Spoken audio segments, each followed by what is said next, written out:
In this video, I'm going to teach you how to use Excalidraw to create shapes and flowcharts fast. So in order to do that, first head over to excalidraw.com and you should be able to see this.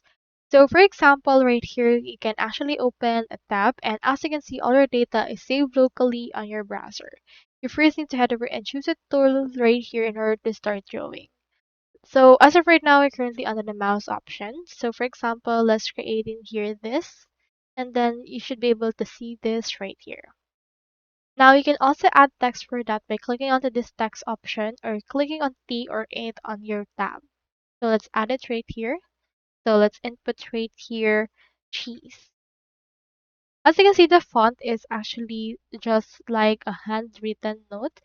You can also click on it and expand its alignment and also its font size. We have options for small, medium, large, and XL. You can change its font family as well.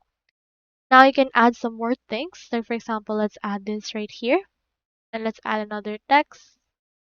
Input right here though. And as you can see, it's now been added. So if you think that there's actually something wrong with how it looks like, you can actually just move it around. Like for example, just click on it and move it around. Thirdly, you can click onto this icon right here in order to draw.